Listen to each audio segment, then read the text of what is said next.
नमस्कार, मैं हूं सिद्धि सिंह और आप देख रहे हैं आगाज एक्सप्रेस। भारत सरकार ने पहलगाम में हुए आतंकी हमले के बाद पाकिस्तान के खिलाफ सख्त कदम उठाए हैं, जिससे पाकिस्तान में हड़कंप मच गया है।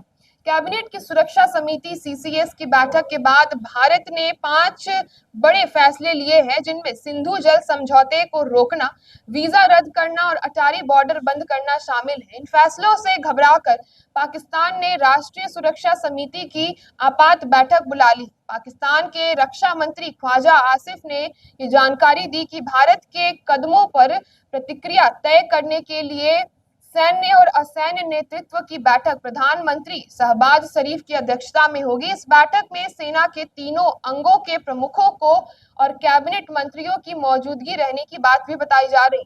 इसमें भारत को जवाब देने के लिए जरूरी निर्णय लिए जाएंगे। मंगलवार को दक्षिणी कश्मीर के पहलगाम में हुए आतंकी हमले में 26 लोगों की जान गई है। इसके बाद भारत ने पाकिस्तानी नागरिकों को दक्षेस वीजा छूट योजना यानी कि SVES के तहत भारत आने की अनुमति रद्द कर दी और पहले से जारी ऐसे सभी वीजा भी रद्द कर दिए गए। जब तक पाकिस्तान सीमा पार आतंकवाद पर कड़ी और ठोस कार्रवाई नहीं करता, भारत ने सिंधु जल संधि को रोकने का भी फैसला ले लिया है। इसकी अहमियत इस बात से समझी जा सकती है कि पहले जब भारत और पाकिस्तान के बीच जब भी युद्ध जैसे हालात हुए थे, तब भी इस समझौते को खत्म नहीं किया गया था। इस संधि के तहत दोनों देशों के बीच 6 नदियों के पानी का बंटवारा होता है। अगर ये समझौता रद्द होता है तो ये पहले से भी आर्थिक संकट झेल रहे पाकिस्तान की हालत और भी ज्यादा खराब होती हुई दिखाई देगी। ये जानकारी विदेश सचिव विक्रम मिश्री ने कैबिनेट कमेटी ऑन सिक्योरिटी यानी कि CCS के फैसलों के तहत दी है। CCS का दूसरा बड़ा कदम अटारी बॉर्डर चेकपोस्ट को तुरंत बंद करना है। वहां से जो पाकिस्तानी नागरिक भारत में आए हैं, उन्हें 1 मई 2025 तक वापस लौटने को कहा गया है। तीसरा बड़ा निर्णय ये है कि पाकिस्तान के नागरिकों को दी जा रही SAARC वीजा एग्जम्पशन स्कीम की सुविधा अब बंद कर दी गई है। पहले जिन लोगों को इसके तहत वीजा मिला था, वो भी रद्द कर दिए गए हैं। ये स्कीम आपको बता दें कि 1992 से चलती हुई आ रही है, जिसके तहत पत्रकारों, कलाकारों, उद्योगपतियों और उसके साथ ही राजनेताओं को विशेष अनुमति दी जाती थी। अब ऐसे लोगों को 48 घंटे के भीतर भारत छोड़ने की जो है वो बात करी गई है और उन्हें भारत छोड़ना होगा 48 घंटे के भीतर। चौथा निर्णय यह है कि भारत ने पाकिस्तान उच्चायोग में तैनात सेना, नौसेना और वायुसेना के सलाहकारों को पर्सोना नॉन ग्राटा घोषित कर दिया है और उन्हें 1 हफ्ते में भारत छोड़ने को कहा गया है। इसी के साथ भारत ने इस्लामाबाद में स्थित अपने दूतावास से भी इन पदों पर तैनात अधिकारियों को वापस बुला लिया है। दोनों देशों के दूतावासों से 5 सहायक स्टाफ को भी हटाने का निर्णय ले लिया गया है।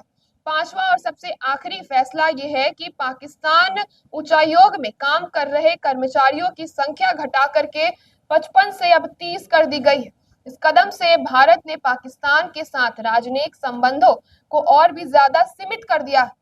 2019 में जब भारत ने जम्मू कश्मीर से अनुच्छेद 370 हटाया था, तब पाकिस्तान ने अपने उच्चायुक्त को वापस बुला लिया था और भारत ने भी उसी तरह प्रतिक्रिया दे दी है। और करीब 2.5 घंटे तक चली CCS बैठक के बारे में विदेश सचिव मिश्री ने बताया कि इसमें पूरी स्थिति की गहराई से समीक्षा की गई और सभी सुरक्षा बलों को अलर्ट मोड पर रहने के निर्देश दिए गए।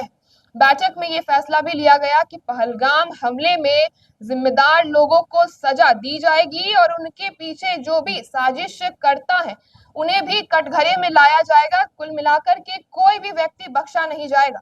मिश्री ने यह भी कहा कि जैसे हाल ही में भारत ने तहव्वुर राणा के प्रत्यर्पण से सफलता पाई है, उसी तरह भारत आतंकियों के खिलाफ कठोर कार्रवाई करने में कोई भी कसर नहीं छोड़ेगा।